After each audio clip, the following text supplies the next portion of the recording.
And we're back with another episode of the Lakers Fast Break podcast. It's Gerald Glassford. Come right back at you here from Lakers Fast Break. Pop Culture Cosmos, where we cover the latest news and trends in pop culture each and every week, twice a week, wherever you get your podcasts, on the latest Pop Culture Cosmos. We're talking about the Golden Globe nominations.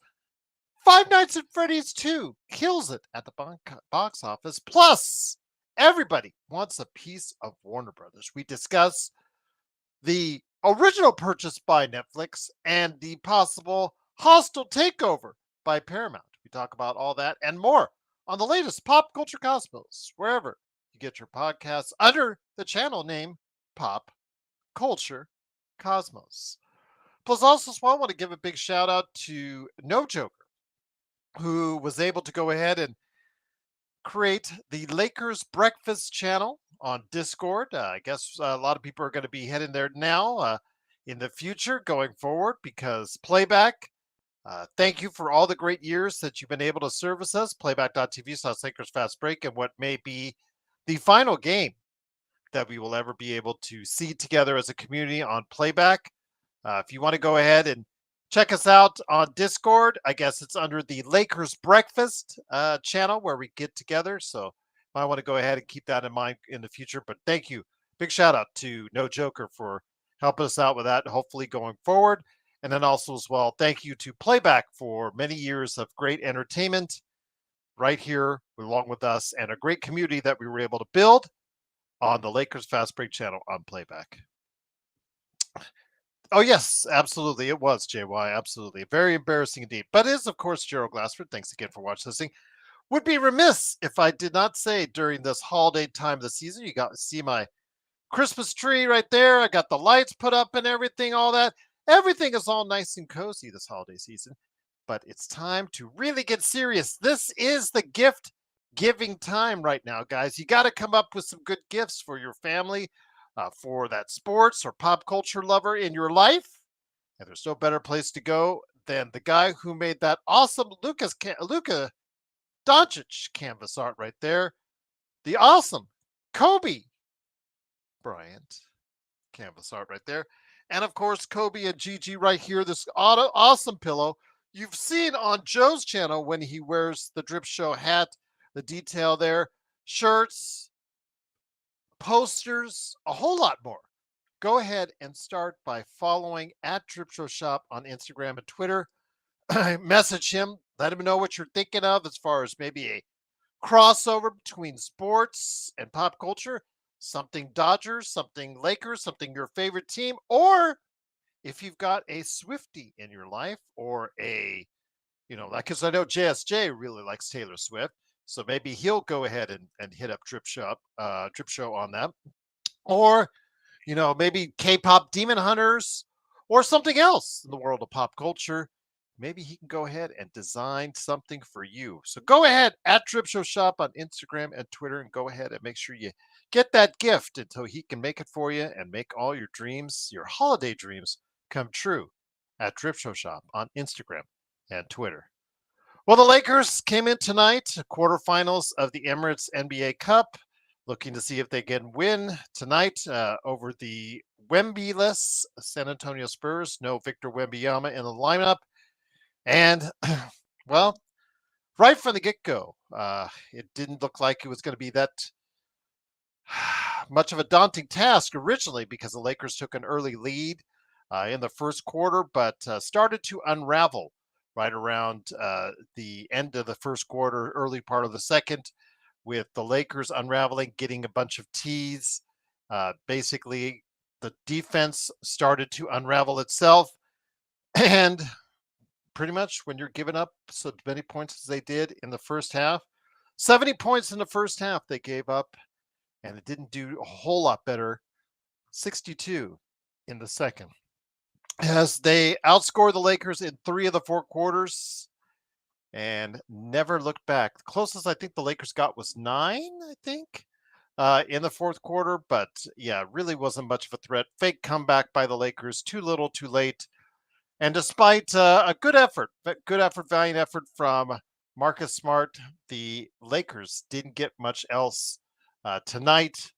as the Lakers get trounced. You're Antonio awesome. Spurs 132 to 119. Thank you so much for Daniel. Barry Sports Highlights, becoming another member. Truly appreciate it. Celebrating 14 months of membership. Thank you so much. Appreciate it. As always, Dan, you're the best, my friend.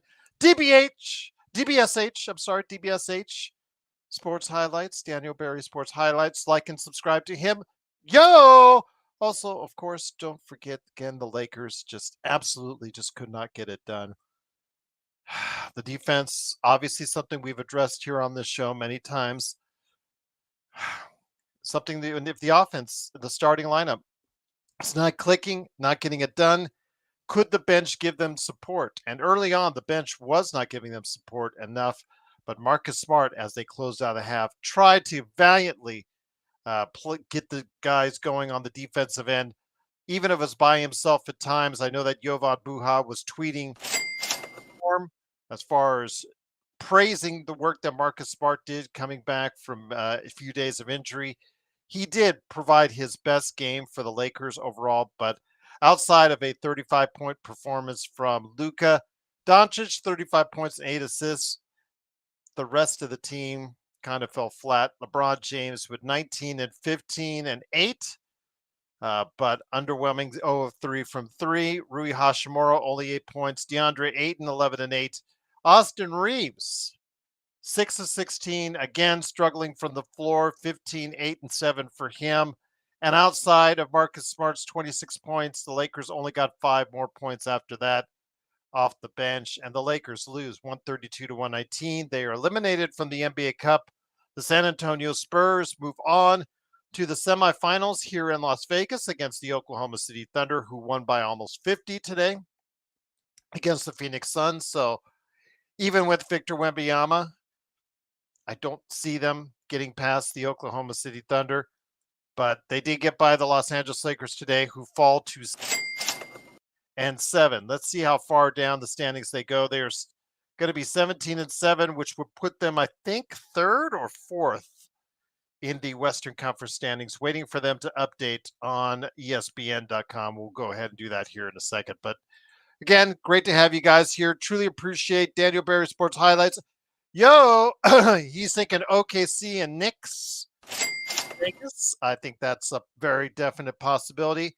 El Rosto, I appreciate him setting up the stream on Lakers Breakfast on, of course, Discord. I can't stand Discord, but for you guys, I did it. I was there part of it, and so was Joe. Joe insulting as always on Discord as well. But terrible game, and absolutely it was from the get go on the defensive end for the Lakers, and obviously they couldn't execute all that well on the offensive end. But here today to go ahead and talk about today's game, good man indeed. It is, of course, the guy behind the Joe Soro experiment, no longer on playback because playback's going to bite the dust. But go ahead and check him out on YouTube. It is Joe Soro. Joe, good to have you here. Actually, latter part of the first quarter, Lakers lost their composure, got a couple tees, turn over the ball, got too careless with it. They started executing poorly in the offensive sets in the half court. Their defense was never there, and that's a recipe for disaster in an NBA Cup game like this. Yeah, there was a few things that pretty much extended from beginning to end with slight lulls, but ultimately the defensive program was absolutely abysmal. I think Mitch Johnson outcoached JJ out of his shorts or whatever those pajamas that they wear now in the NBA as coaches.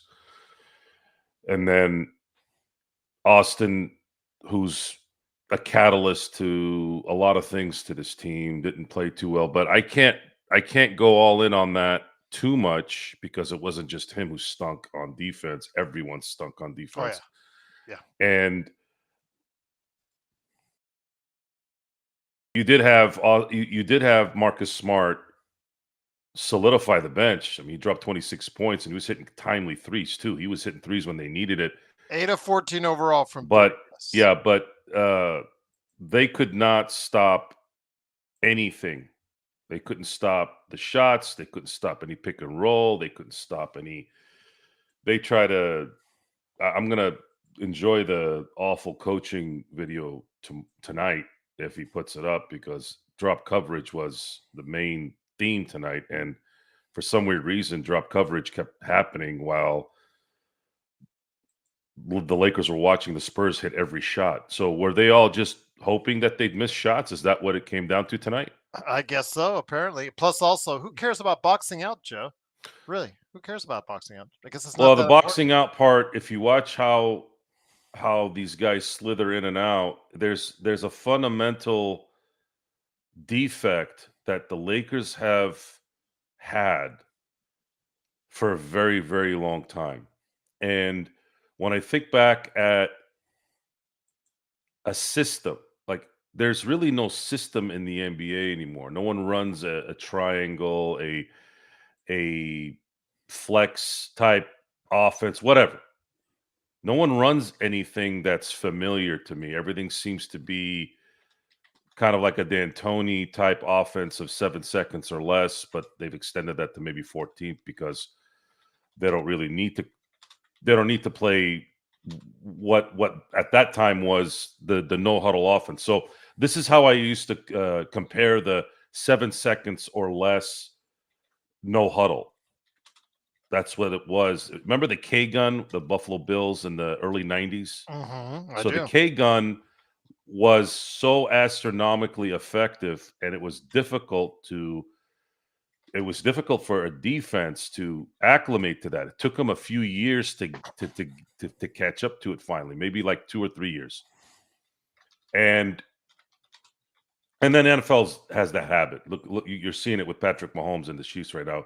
The NFL's got the black book, the blue book, the red book on that. Now you just the Chiefs haven't adapted, and there's also a deficiency in offensive weapons too that hasn't helped, as well as fatigue. But the 7 seconds or less offense that we saw the D'Antoni offense have with Steve Nash has was like the beginning of what the NBA is now, which is run, run, run, shoot threes, run, run, shoot, shoot, shoot wherever you can, and just keep doing that. It's gone up to maybe 14 seconds now, but every team runs the same offense. The only way you neutralize it is you got to be able to play good man-on-man defense and be able to switch quick enough to combat good ball movement, good pick and roll, good athletes, star athletes. There's a lot of intricacies with that. But was tonight is really what an elite team or a playoff team is going to do to the Lakers when the chips matter. And I think it's better that the Lakers see this now so that they need to make a decision here on whether they want to compete all the way through this year, or understand that by the end of the year, they're going to be able to probably start restructuring this a little different. And that's just kind of where I'm at with this. There's been too many games like this. It's not a one-off. The second the Lakers play a team with elite athletes and athletes that get on a run shooting, they cannot come back. They have problems. They really, really have problems keeping up with those teams, especially if those teams play 4 quarters. So the Lakers are going to have to come. The organization's going to have to make that decision. Can they bring in talent before February's deadline? Do they want to do that? Do they think it's going to cost them too much? The answer is yes. When you do in-season trades, you're more apt to spend more assets. And is it worth it, Joe? Because in the other game, we saw Oklahoma City dismantle an above 500 team, a team that just beat last week the Lakers at the Crypto.com arena. They beat them by 49 points. Is it really worth it going all out to go ahead and try and make a trade that might put some patches on this team when if as long as SGA stays healthy, I think the OKC Thunder look like the team to beat. Well, I don't want to put too much on the credibility side for Rich Paul. A lot of the reasons why this team isn't competitive is because of his leadership. I'm surprised no one said that to him, by the way, because I would have said, well, if you wanted this to be competitive, maybe you should have told your boy not to take a $52 million deal.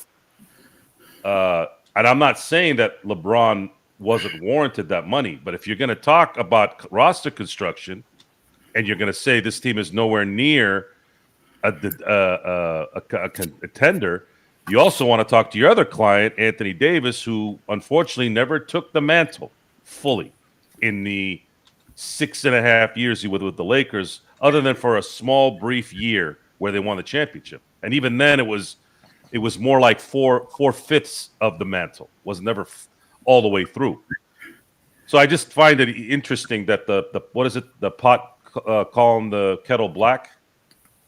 I think when someone's yapping about something that's not going on correctly, I find it humorous that you're the asshole that had control over that a little bit. You're the one that had Jeannie and Rob on a string using LeBron as your asset.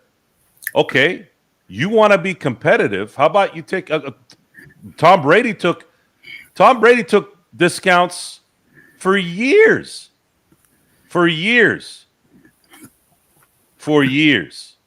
Because he knew, hey, if I'm going to take all this money, I'm never going to we're going to turn into the Kansas City Chiefs.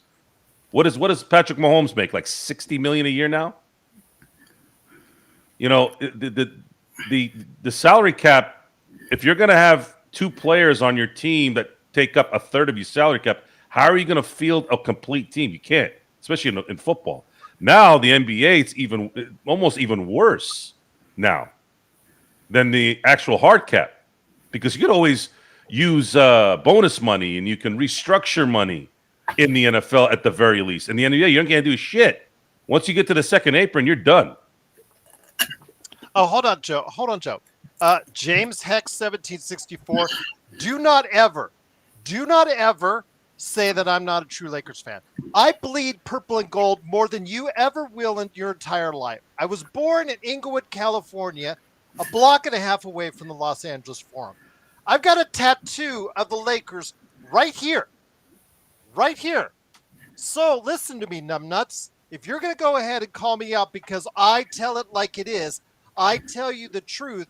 I don't insult your intelligence. I don't throw flowers when there's no flowers to be had. Then you can just go find yourself somewhere else to go ahead and plant your garden. Because I'm going to tell you right now, don't ever say I'm not a true Lakers fan, because I bleed purple and gold more than you ever will, numbnuts. And that's all I got to say about that. And here today to go ahead and discuss today's game is a good man indeed. It is, of course, my good friend indeed. It is, of course. I hope somebody screenshotted Gerald's lips right at that moment. No, I hope not, because it is, of course, legend from I Got Next Sports Media. How you doing, my friend? Pretty good. How about you guys? Oh, I just love going off on somebody's idiocy. So, James Hex, go to hell. But anyways, I wanted to go ahead and say, legend, again, today the Lakers showed a lot of the flaws that we've been discussing for the entire year. And JY, if you want to see what we've thought about the Lakers, go to our season's predictions. It's still in the notes. None of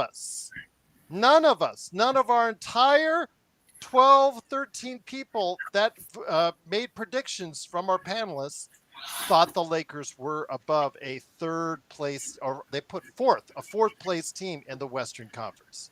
So that should give you an idea of where realistically we think they are.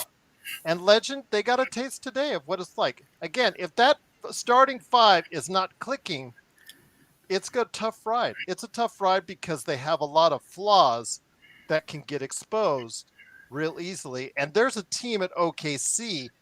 You're not giving the title away, but they are the heavy favorites. They're 23-1. I guess these games don't count today. Is that correct? 17-3. They counted it. They got 24-1 now. Because it's the actually hasn't changed yet. I've checked both ESPN and NBA.com. It still has the Lakers 17-6, but okay. If it goes to 17-7, all right, no worries. But if that's the case, again, the Lakers showed the flaws that they have, which is something they need to address. But the problem is, do you try to address it because is the gap just too large between the OKC Thunder or a team like the Lakers, Houston, and Denver at this point in time? Because those are the teams, and San Antonio. These teams are chasing OKC, but is there too large of a gap right now after what we saw tonight? They got to do something. That tonight just showed that if you go against a young team that can run and gun and they athletic, yeah, you're probably gonna lose the game. It showed tonight. Them boys can't. It's just the truth. They can't guard it. They can't guard it like it was shown tonight.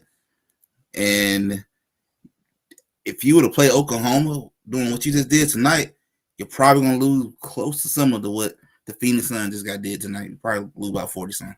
You got to make some changes. You got to continue to get younger dudes who are more athletic, can guard, find some 3D wings. Some changes got to be made. Probably going to have to go entertain Rui and some trades. You got to do something. Because if you're, like Joe said, if you're trying to compete, you're going to have to make some moves unless you're just waiting or something. But this current roster, no, it's not enough. It's not enough. I'm not going to completely say Oklahoma have won it all, but I'm about on the verge of thinking that this team. I mean, how can you not? How can you not? I mean, this team like they finna run through the West. Honestly, it did look like that. It like it's over with already. To be honest, you don't want to say that because again, if SGA does get an injury, I think it changes the dynamic of the entire Western Conference, Joe. And that's what I want to stress is because you have to stay healthy. You have to have a team that's still ready to compete, Joe. Because if SGA does get hurt, I think that gap has closed because I think SGA is the difference for OKC right now that these other teams just do not have. They not only have the depth, they have the quality, they have so many advantages. They have the defensive ability better than anyone else, but SGA drives this train. And like you talk about the head of the snake all the time, if that head of the snake falls or gets cut off for some reason, Joe, that does give a window to everyone else. Yeah, and in today's NBA, that's something you have to factor into the total at the end of the year, end of the regular season. You don't know. Wasn't like that before. You never saw Isaiah, Bird, McHale, Magic. Well, actually, Magic and Byron Scott both busted their hamstrings in 1990. I'm sorry, 1989 finals. That was rough. That was rough considering they were 11-0 in the West going into Detroit and trying to send the Cap away a champion. And Isaiah, I know, has been pretty vocal about that series. He's been pretty actually aggressive in terms of, I don't care if Magic and Byron Scott were hurt. We kicked their whats, right?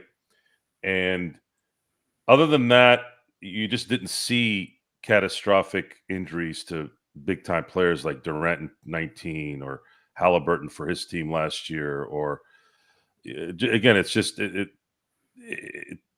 it's a factor in this. So you have to play this out no matter what. But the question is going to be: is this team going to want to risk doing something and giving up possibly too much for nothing?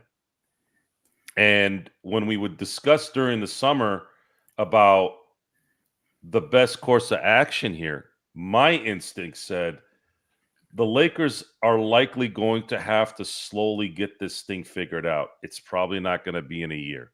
The only way it could happen is by some miracle, which there was some things going on here the last week with Giannis, that maybe there would be something there. But see, there's never been any indication that Giannis would ever come here. It's just not, that's never been there. There's never been one story or one hint that didn't come from some AI or some BS online. Go ahead, Gerald.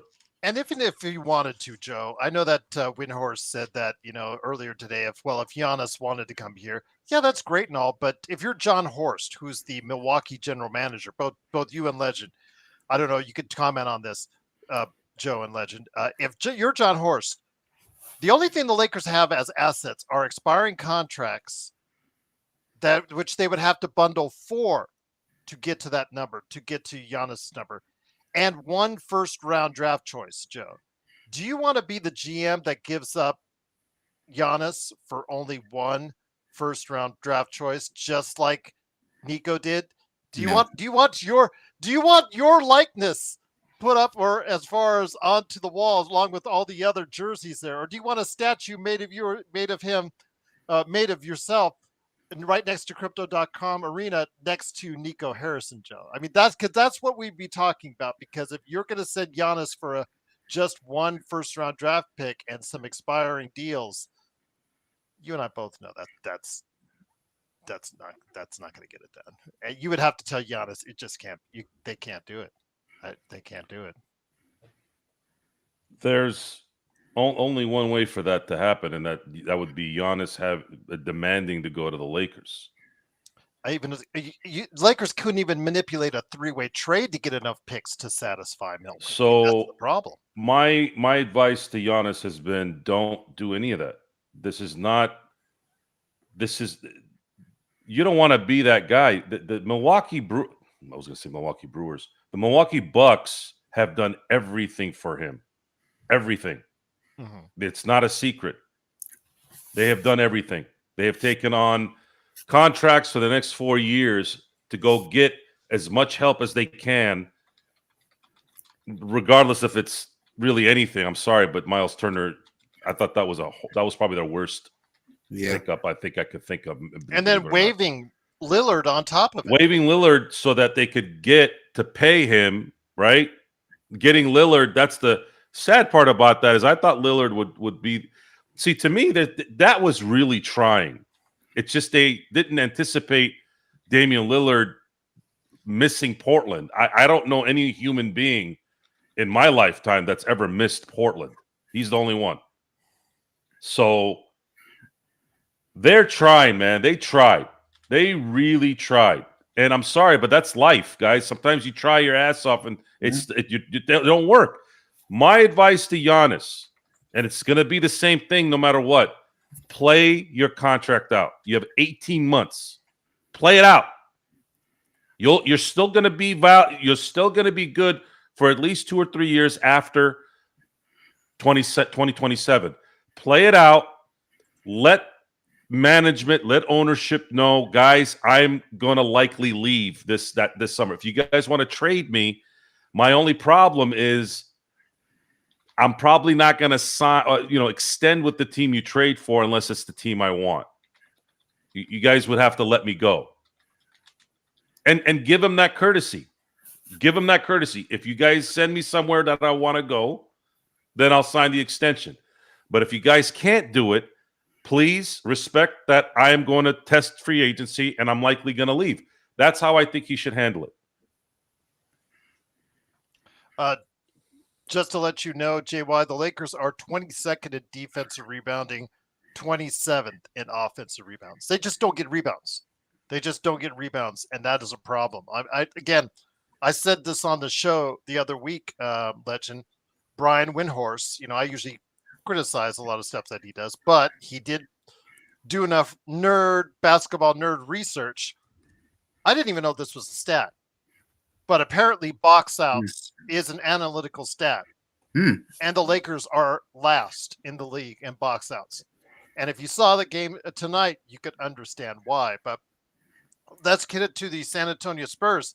We talked about this on both Discord and Playback, where it was just you could see the future with Harper and Castle. Those guys really click and have so many unique ways and so many unique things that they can bring to the game as far as dynamically, whether they're playmaking, scoring, or defending, because they're both what 6'5", 6'6" guards, long arms, can really do a lot of things on defensive end. I think there's a day they're going to have to commit to them, and it might be sooner rather than later. The Spurs are the one I've been saying they keep an eye on them, because they're the one that can make that move for Giannis. They got the draft picks. They got all the young assets. They can do it. They have no problem being able to do it. Maybe you want to add De'Aaron Fox in the picks and make it happen.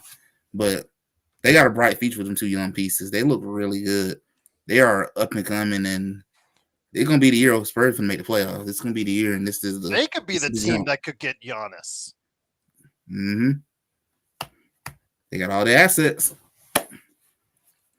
I mean, OKC, Houston, they probably have maybe a little bit more attractive assets, but San Antonio does have players, salaries, and picks that could match Legend. So if he says, I just want to be traded to a winner and a chance to play, and if Wemby makes a call to Giannis and says, hey bro, come on down to San Antonio, come over to the Alamo, and we'll go ahead and win this time around, that might be enough to get Giannis to San Antonio.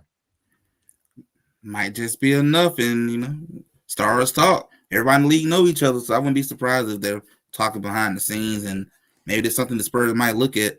They may look at how they're positioning themselves in the playoff, going to a playoff time, and may decide to make that move and go forward. Why not? Wemby's young, so. But the Lakers themselves, again, coming off tonight's loss, 132-119. Joe, again, this team, besides an athletic 3-and-D type player dynamically that you need to put in the starting lineup, we saw deficiencies off the bench outside of, again, a great game by Marcus Smart coming back. But it's hard to trust Marcus Smart, Joe, because he's gotten hurt twice already. He's been out multiple games on 2 occasions already. This is the exact thing I talked about. So while everybody in Lakersville, as far as the Johan Buhas, the whoever you want to throw in there, as far as all these LA shows, will start talking about put Marcus Smart in the starting lineup, and I can understand why. It's so hard to commit to it because you don't know how soon or how long he'll stay in the lineup, because he just has right now that injury history now going forward. I don't think it matters if they have Marcus Smart in there as a starter or as a bench player at this point. Their team defense is horrible. Their offensive rebounding is horrible. Their defensive rebounding is horrible. Their transition defense is horrible. Their half-court defense is somewhat respectful, right? Respectful. Respectable. Respective. But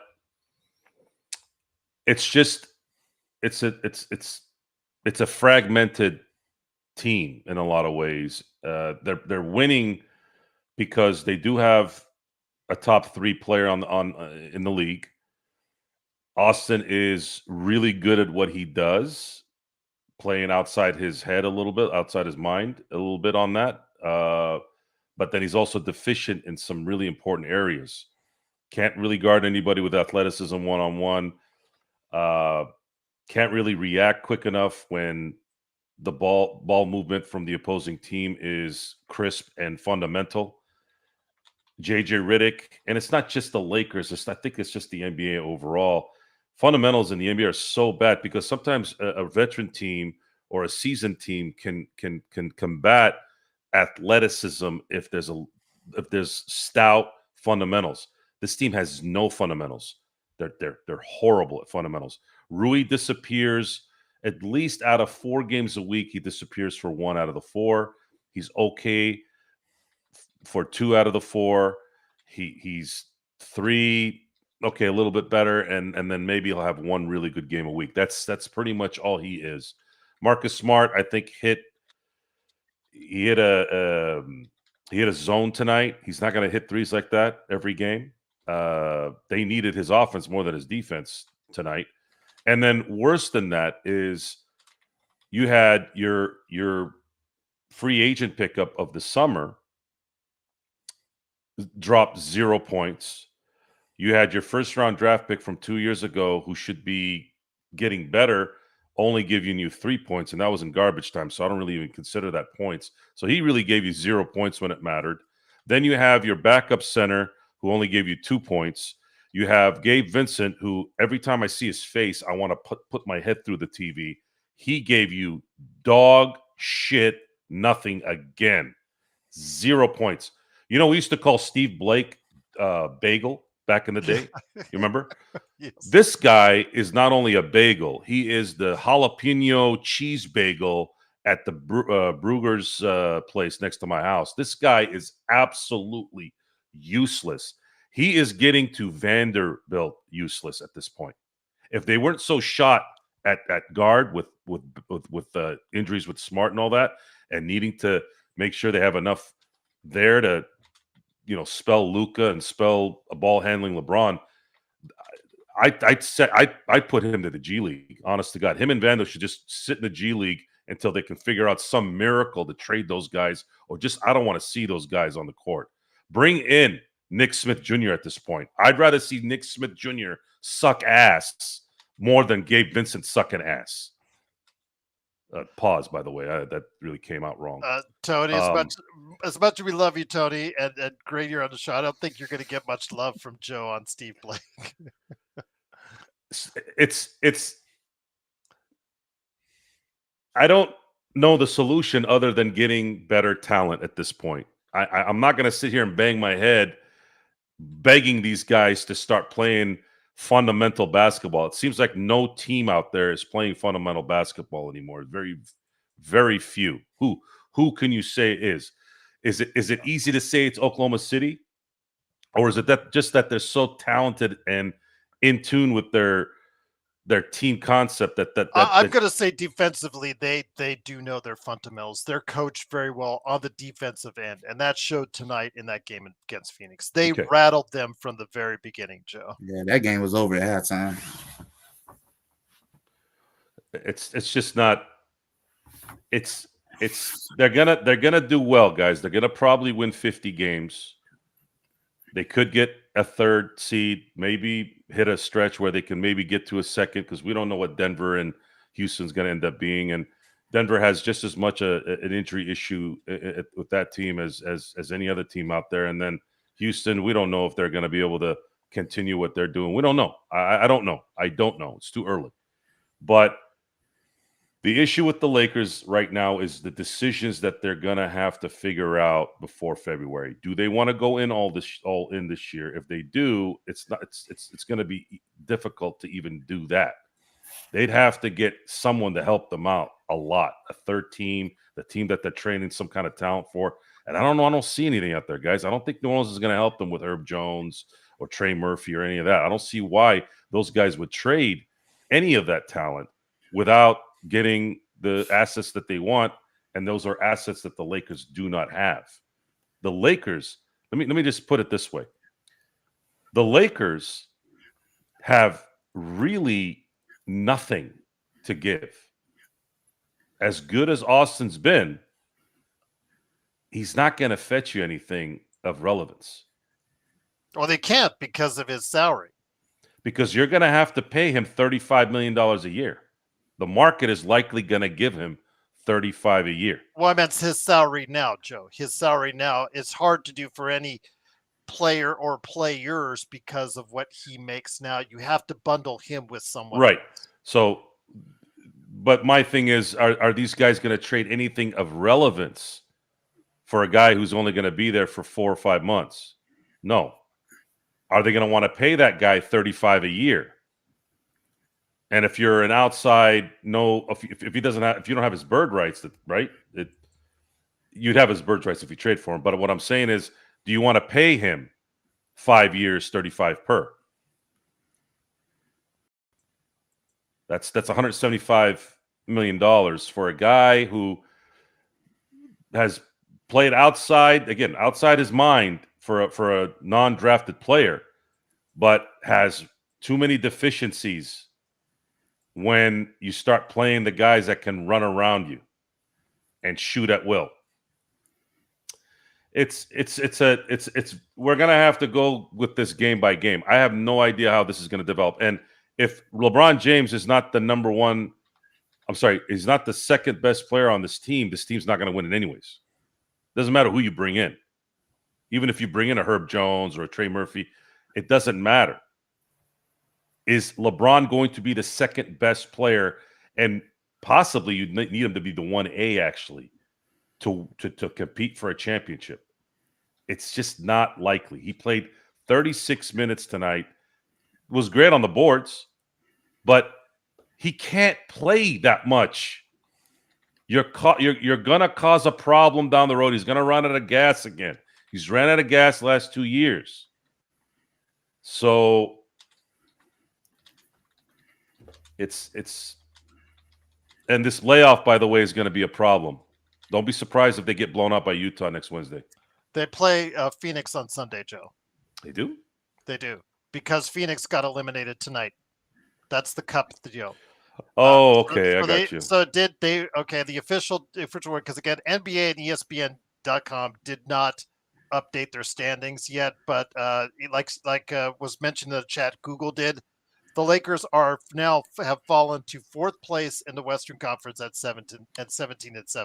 They play Phoenix on Sunday. Got it. I just got the update. Okay, thank you. Yeah, so I just want to let you know. But Legend, let me bring it back in here once again. It is the Lakers losing 132 to 119. It is. I don't hate Reeves, guys. Jesus Christ. They don't get it. Look, just because I love Kobe and MJ doesn't mean I gotta hate on Luka. You guys are stupid, man. No, it's this guy. I don't hate Reeves, but did you see how he played today?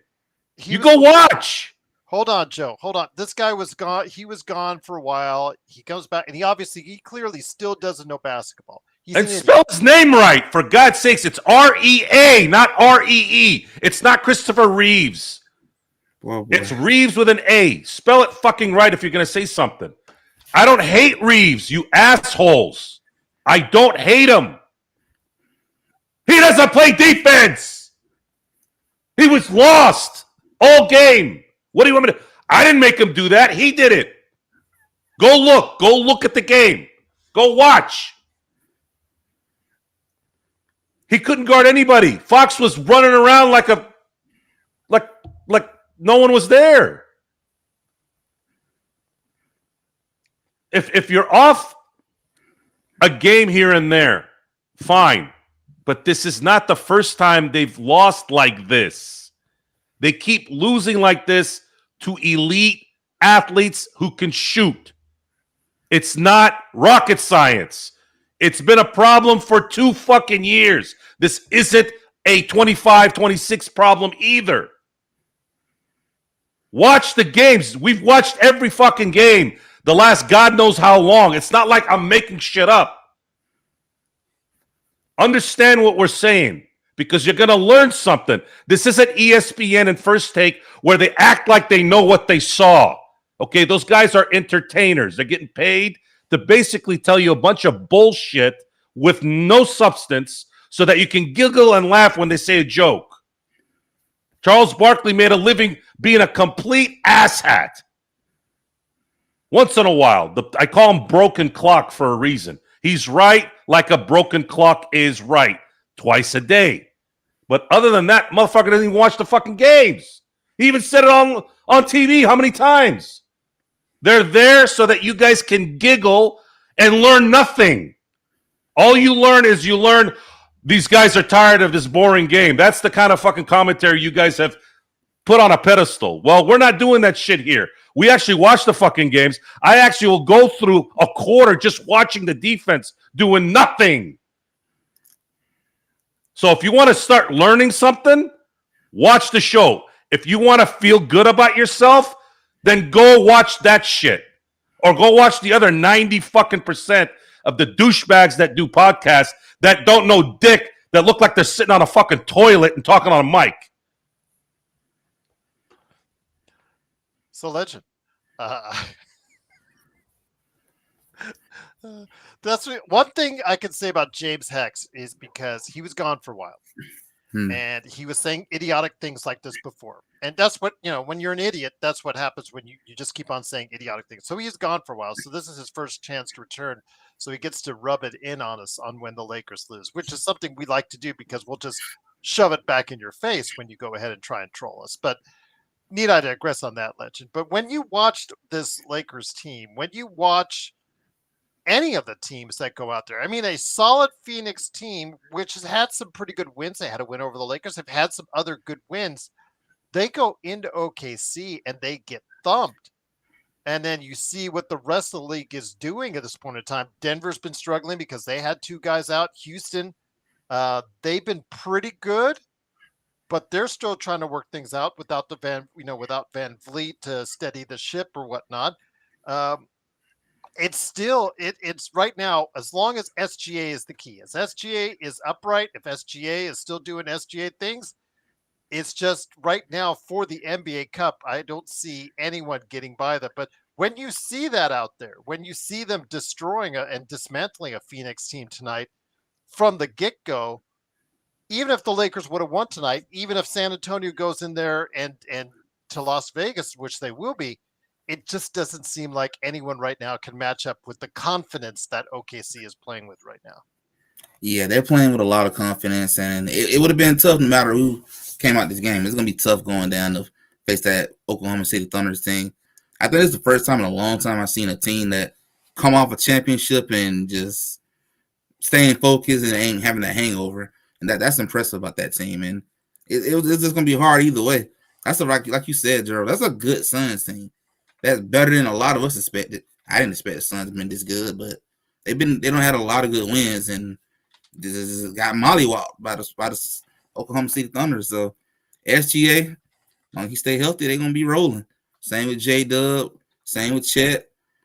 And one thing I will say about that squad is a lot of their players gonna stay healthy when you don't have to play the fourth quarter like that. So that's gonna help out a lot, but it's gonna be tough for the Spurs when they face them. It's gonna be tough. You're gonna need a whole lot more what you did tonight, and maybe a little bit more. You're gonna need Victor Wembanyama to beat that team to have a shot at least. Brad Stevens, I'll let you read it. Go ahead, you read SGA stats. Okay, we know they're good. I said on the NBA observations already who the MVP as of now. He's differentiated himself in the past couple of weeks, and obviously their gaudy record, Joe, backs that up. So we know this already. Yes, we know he's close to a point a minute. Although that actually got defeated a little bit tonight, or I don't know how many minutes 28 minutes because he scored 28 points. So maybe that even actually improved tonight. But it's still, we know what he's doing. We know how well he's playing. But look who's here now. Good Mandy. First off, I hope you're doing better, my friend.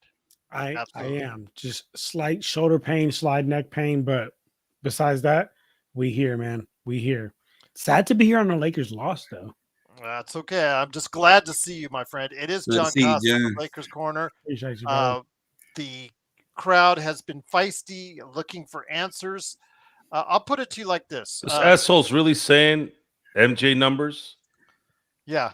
What's going on? What's MJ going numbers. On here, because he's dropping 32, right? Well, I think the key is the point. How many players in the history of the NBA, other than Oscar, that mattered, by the way, not Russell Westbrook shit. Okay.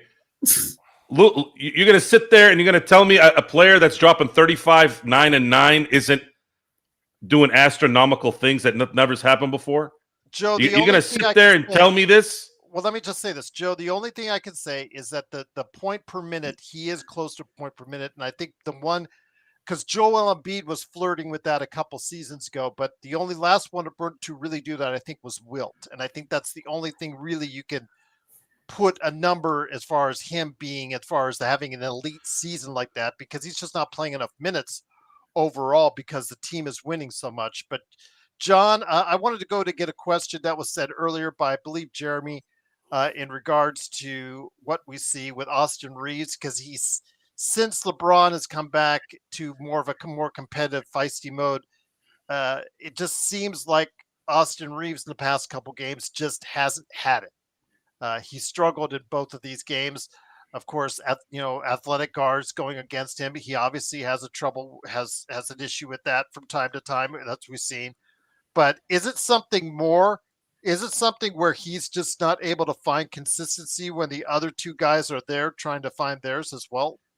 Yeah, I think it's tough, man. I think it's really tough to find consistency on a team like this for Austin Reeves, right? Because, and I've talked about this many times on my Lakers Corner page, where I talk about how, like, I love the fact that Austin Reeves, he can go from when Luka's there, and Austin Reeves plays more off ball. He can give you that, 23, 25, and 7. But then when Luka's not there, and Luka's gone for whatever reason, Austin Reeves can step up and give you, as we've seen, the 44-point games, the 50-point games, the 1A performance, and like the guy type performance. But he's also able to go and give those role player type like performance.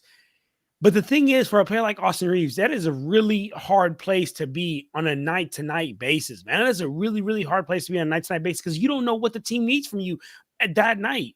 You don't know if they need you to come out and be extremely aggressive, like how you are when Luka and LeBron are not out there, or you don't know if the team needs you to play a little bit more off ball. That's why I think it's a real hard. I think it's a real hard situation there for Austin Reeves to be in, to be honest with you, because he's got to walk that fine line, and he's got to be real aggressive on some nights, and other nights he has to just play more off ball. And that's a tough role to play in this league, man. In this league, you have to know your role coming into every single night. I know for a fact, actually, when that terrible Darvin Warm Hands Ham coach was our coach, all the players talked about the number one thing. They said, the number one reason why we don't like this guy is because from night to night basis, we don't know what our role is. We don't know what we're supposed to do. We don't know what it's expected from us on a night to night basis.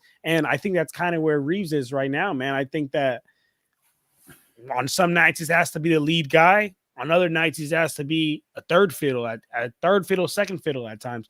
And that's a hard spot for a player to be, man. That's a hard spot for a player to be, but I'm not giving up on Austin Reeves, and I hope everybody else hasn't either over one game. Or two. The past two he's struggled. But you're right. Absolutely, but he's looking really, really good. I think he's built up the equity to where he can have a bad 2 games and we don't just give up on him. At least me, in my opinion. It's not about giving up on him. There's a clear problem when it matters most, where it matters most with his game, that will get exploited over and over again until this team either reinforces its talent or there needs to be a change with him. And I'm not for the latter. I'm for the former, because I do believe in continuity. I do believe that as a fan of a homegrown player that's developing something, I'd like to nourish that. But the Lakers haven't been known to do that. I think the nourishment has really been only really Elgin Baylor, Jerry West. After that, it's always been, screw it, let's go get Kareem, let's go get Wilt, let's go get Shaq, let's go get Pau Gasol, let's go get Anthony Davis. So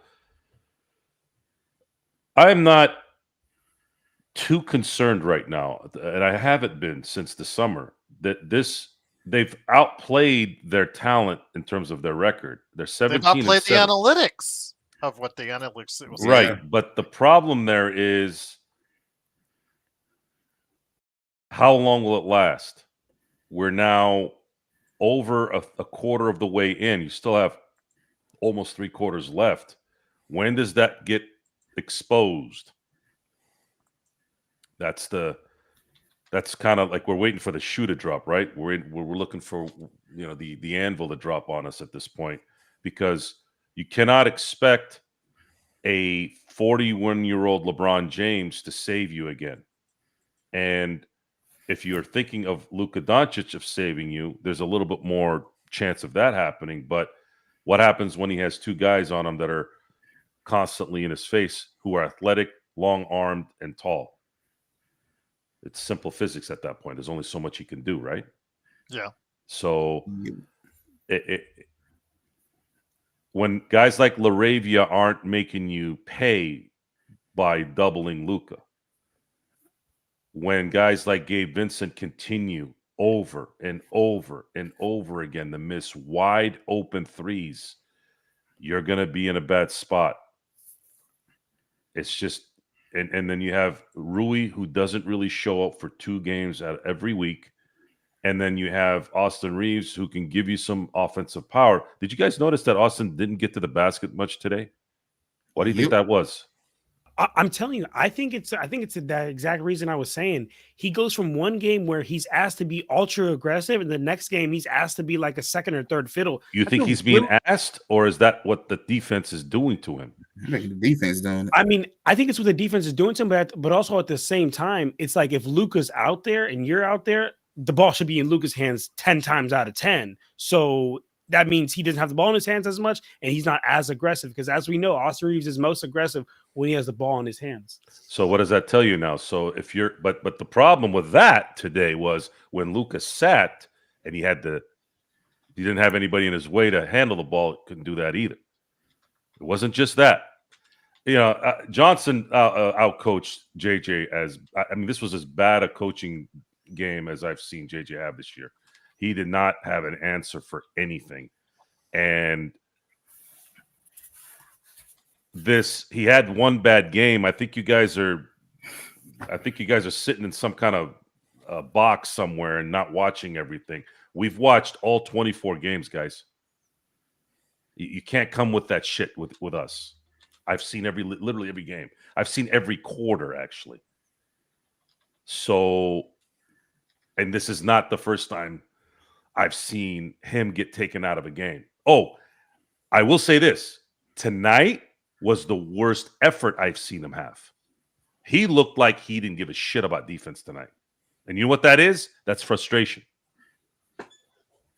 That's how you separate the men from the boys, right? When you're frustrated, can you adapt to something else? If you're not hitting shots, and that's fine. That happens. That's a old cliche thing. Hey, when your shot isn't dropping, do everything else. Your defense never goes away. Your fundamentals never go away. Your shot can go off sometimes, but make up for it in other areas. And he doesn't do that. Once you take him out of his comfort zone, he's toast. You can't do that. You can't do that and tell me that this guy's going to be a 35 per player, and you're telling me he's an all-star and he's going to be second. I mean, I've heard some guys say he's the number 2. He's not. He's a 3 with 2 in their prime stars. So the Lakers would need to have a prime second guy with Luka for me to say Austin could be a 3 there. He's actually a 4 to me. And you all know where I stand on this. I think he'd be the best 6 man on the planet if he just took that role.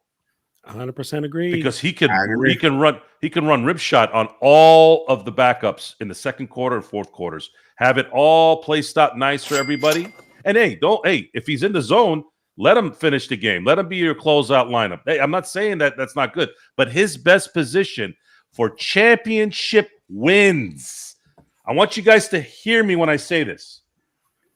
Championships is all I give a shit about. I'm a Laker fan. I've seen 6 of them this century.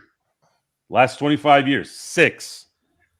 Yes, I'm greedy. Yes, I want more. And when you're not winning the championship with LeBron making 50 mil, with Luka making 50 mil, what do you want me to say next? What do you want me to say? You want me to sit there? Oh, gosh. Darn. We'll get him next year. It's a loser's mentality, Joe. No. Sorry. I'm not going to do that. If this was Brandon Ingram, if it was D'Angelo Russell, if it was Julius Randle coming up in 17, 18, and they're trying to build something, yeah. Hey, we got to let this ride, guys. We got to let this thing figure it out. We got to let them figure it out, because guess what? Shit, we're running in. Hey, it's the era of the Warriors. We gotta ride this until these assholes leave. I've seen that how many times? You don't think I knew that Laker team, the Lake Show, by the way, the Lake Show was created by the the gap between Magic and Kobe and Shaq, right? That was the Lake Show, the Van Exels, the Terry Teagles, the Vladdies, the Eldon Campbells, God rest his soul. Those guys were the Lake Show. That's where that name came from, right? You don't think Laker fans knew that those guys were never going to win a championship? Of course we knew. But we still enjoyed it, and we were hoping, hey, Eddie Jones is developing. Nick Van Exel is developing. Vladdy's coming into his own at that time. Eldon Campbell was the most frustrating one because I felt like he could play better, but he didn't. So you got all these pieces, and they're winning these games because of sheer just because it's Laker mentality, right? The Laker culture was always, hey, we're going to squeeze every piece of talent on that, no matter what it is, and we're going to get it. And they were beating Seattle when they were in their prime. They took the MVP, David Robinson, to 6 when they had no business even winning one playoff game in that series. We still appreciate it. We understood the process. There is no process here. You're paying 2 guys $50 million plus a year. That's 2/3 of your damn salary cap. And then you got Rich Paul sitting there with his dick in his hand saying, oh, well, this team is not a competitive team. Well, no shit, because your clients are taking max money when they're not putting max fucking play in.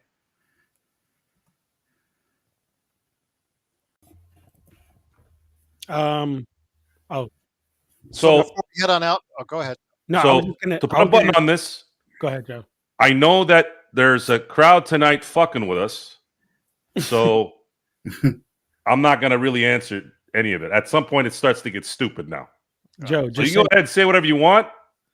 The comedy act was done. Now your kind of played out narrative is kind of boring now.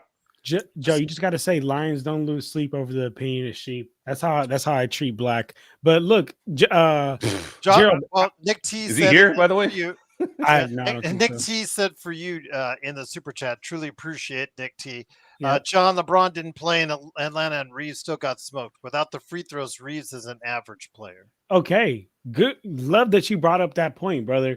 Okay, so let's go ahead and look at the Dallas game when Austin Reeves scored 38 points on 9 free throws, or we could look at the Clippers game when Austin Reeves scored 31 points on 7 free throws, or the Utah game 22 on 8 free throws. Yes, guys, Austin Reeves can get to the free throw line, but one thing that I want to get through people's head, y'all got to realize that there's a game within a game. And if Austin Reeves has the ability to get to the free throw line, y'all, that is a loophole within the system. And why would he not exploit? Like, I feel the same way about when James Harden came up and everybody used to hate James Harden. And I feel the same way about SGA, y'all. Look, it's a loophole within the system. This is a game. And if I can get some free throws, like, ain't no defense, like, I get to breathe and just take a free shot just because I can find a little loophole within the system, man, why would I not do that? Trey Young do it, SGA do it, Harden did it, Austin Reeves did. Austin Reeves does it, and those are the type of players that they specialize in that. Man, that's what they do. So please, y'all, stop acting like that's not a skill. It's a skill. It's a real skill. And if you didn't believe that it was a real skill, look around the rest of the league. There's not a lot of other players that can do it at a high level like those guys that I just mentioned. So, yeah, I just wanted to add in that, like, come on, y'all, like, you got to give him credit for that. Like, he has a skill in that of getting to the line, and we're not just going to take that away. And again, I just gave you 4 games where he shot less than 10 free throws and had 30 plus. So we're going to get some final thoughts. Legend from I Got Next Sports Media, who'll be covering the college football scene on his next programs and also covering the NBA as well, and also the sports world as he sees it. So, Legend, before we head on out, wanted to get your thoughts on the East with New York and Orlando coming here to Vegas to go ahead and meet in the semifinals to face off against OKC and San Antonio. I think all of us, I don't want to save save the intelligence for everybody out there as far as, we all think that OKC is going to be favored. OKC is a huge favorite in the West, but who do you think will be coming out of the East to face the winner of the West in the NBA Cup? I'm going to go with the New York Knicks. I think the Knicks going to be the one to probably come out just because of they've been playing unsuspected. I think the Knicks should be the main one to really come out. I think the Knicks are better than the Orlando Magic. Shout out to the Magic. They've been playing well, but I just think the Knicks should be the one to come out of this game. Okay. There you go. And for what are you doing right now on your channel, my friend, before we head on out? Just dropped my thoughts on the college football playoff controversy that's been going on with G5 and a lot of what Paul said on Get Up and even Skip. A lot of them taking their shots at the G5 programs. And I just did my Notre own Dame. video. Oh, Notre Dame. Yeah, we've been seeing a lot of that still going on. Almost a week. Okay, you call us crybabies. What are they doing right now in Indiana right now? Winning. But they're just crying. And I had to expose and just say, look, handle your business. You would have been in that situation. Blame the ACC, tiebreaker fault. Blame that. And I just talked about a good little bit of that. And as well as what I said, James Madison, Tulane, they earned their way into the playoff. Okay, the system allowed it. So, hey, they did their thing. And then I'm also going to do a NBA talk tomorrow. There you go. And like I said, if you need me for the college football scene, man, let me know. Give me a heads up on the email. So will do. All right. Once again, it's Legend from I Got Next Sports Media. John Costa, Mr. Lakers Corner. If I'm not dropping my camera here, go ahead and send it over to you, man. That was just like, I watched it fall in slow motion. That was kind of funny. It's because you missed it earlier. I went face to face with James Heck and called him an idiot for James Heck. So wow, James Heck is still on here bothering people. He was gone away for a while, accrued no basketball information, and kind of came out of the other end dumber with his conversations tonight. He said accrued no basketball. Oh man. No, that's Canadian. Hilarious. Called me he said I wasn't a true Lakers fan because I have since. I call it like I see it. I call common sense, which obviously evades him at every turn. But what are you doing, my friend, at Lakers Corner? And any last thoughts on the game before we head on out? Lakers Corner, get at me, guys. I do 3-minute game recaps. I just actually posted it. I do a weekly show. Last week's show was with Joe, so check that one out. And then the week before was with Gerald. So if you guys want even more of Lakers Fast Break here, definitely get at the show here, and you can follow me on social media. On Instagram it's Lakers_corner.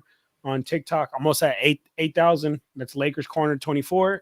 But get at me, man, and appreciate all the support.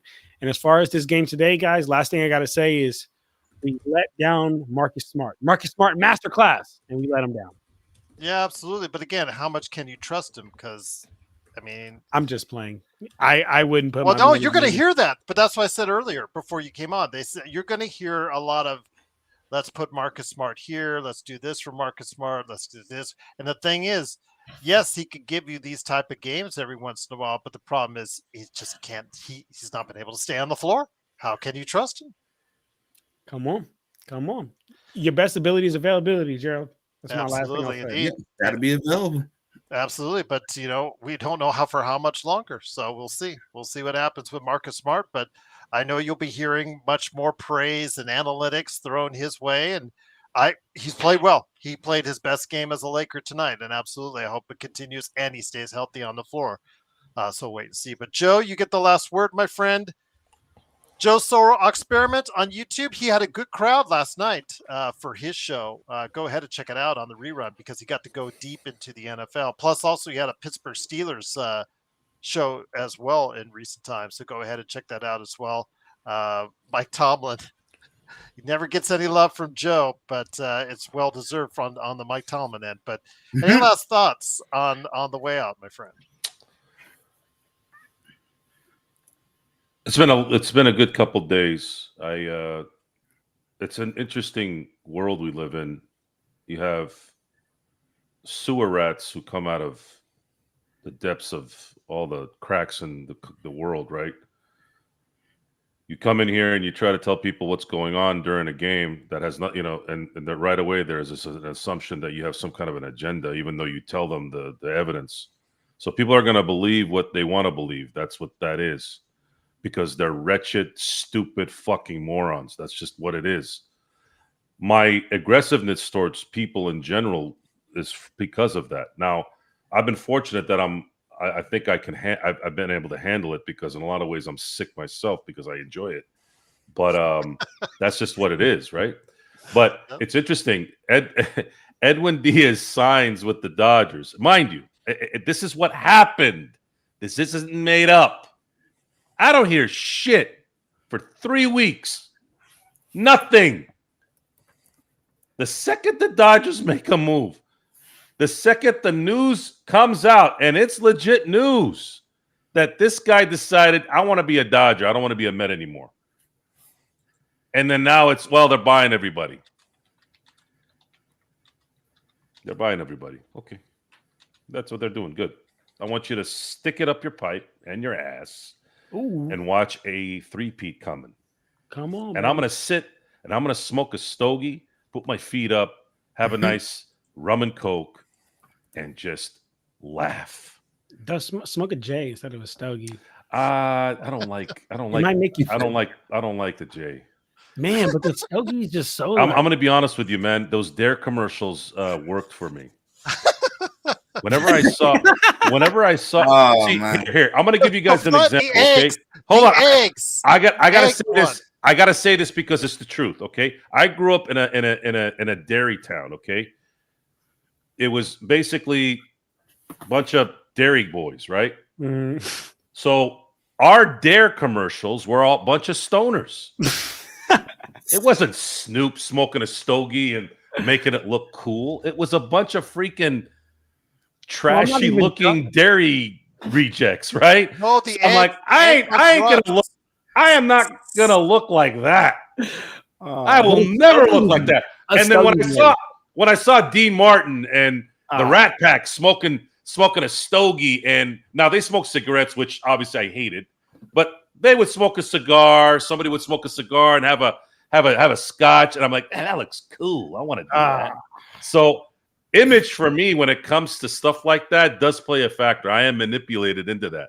Okay. But then again, I do drink certain drinks and it tastes good. Back in the day, I was like, how do people drink alcohol? It tastes like shit. And then when the first few times I smoked a cigar, I was like, God damn, this sucks. Makes my mouth literally tastes like shit. But then I realized there's better cigars out there. That's how I feel with drinking. Like smoking a J also has something to do with this, and this is very important, and it's still important.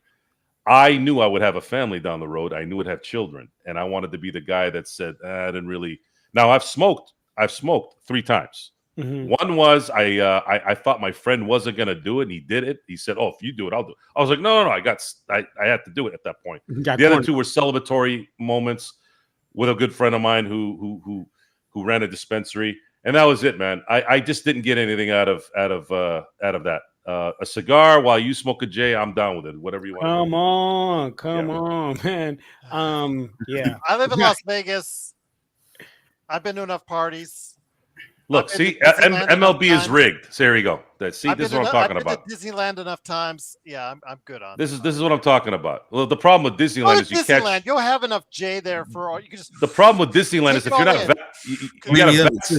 you gotta take flu shots, vaccine shots, so that you don't catch everything. That shit is crazy. But that Disneyland is land on a cruise ship. Everything you ever notice anytime anybody goes on a cruise ship, they always get syphilis and it's even happier now. Scabies and all these freaking diseases. Weed has got more popular. It's even happier now, and I'll just leave it at that. But go to Utopia. Yeah, Utopia. That's the place. Guys, I did own a dispensary once. Yeah, I know you did. Yes, I did own a dispensary. It was for 4 months. You said that on the show. I will say this. I learned more in the almost 2 years being around that world about business than I had learned anything in school or anything around it. Yeah. But the problem with that industry was the industry. It just was full of just bad mojo. Wouldn't have worked for me. But I learned a lot, and I don't regret being in it. And again, when I say in it, I was never really in it. I was always just the business side of things. Chill out, Pablo. But in the end, it was just, the atmosphere was just not, I don't fit in those things. Everybody thought I was a cop.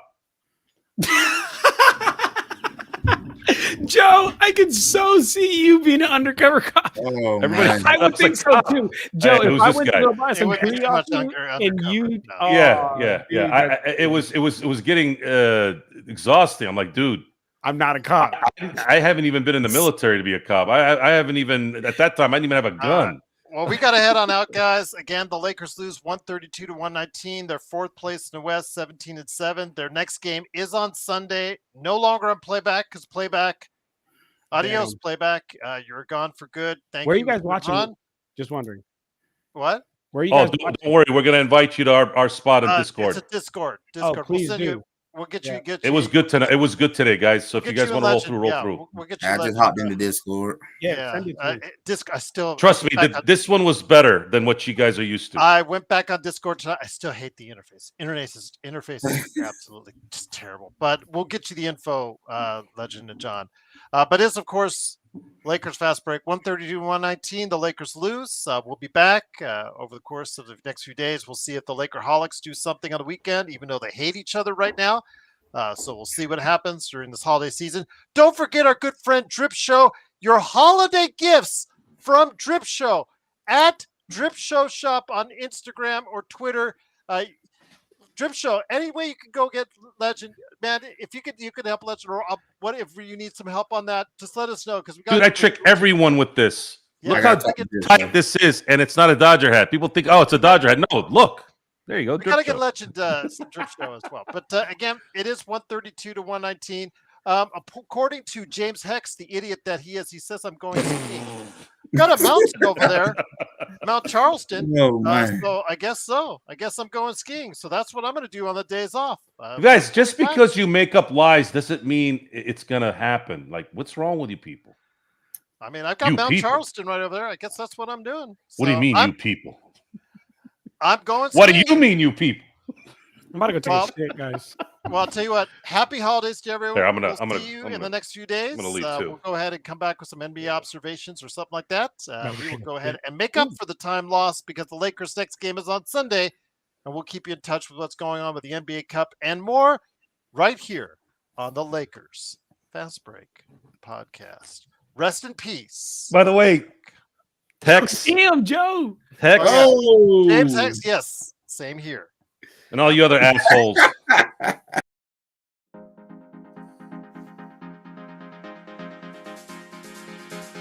I got the attention.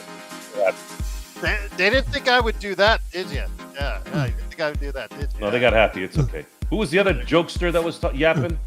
Uh, Oh, Brad Stevenson or whatever the fuck Brad, his name who is. became Dude, the Brad other- Stevenson was here today? Hey, Yeah. Brad, suck a oh, wow. knob Yeah. full of shit. Yeah. Go sit on a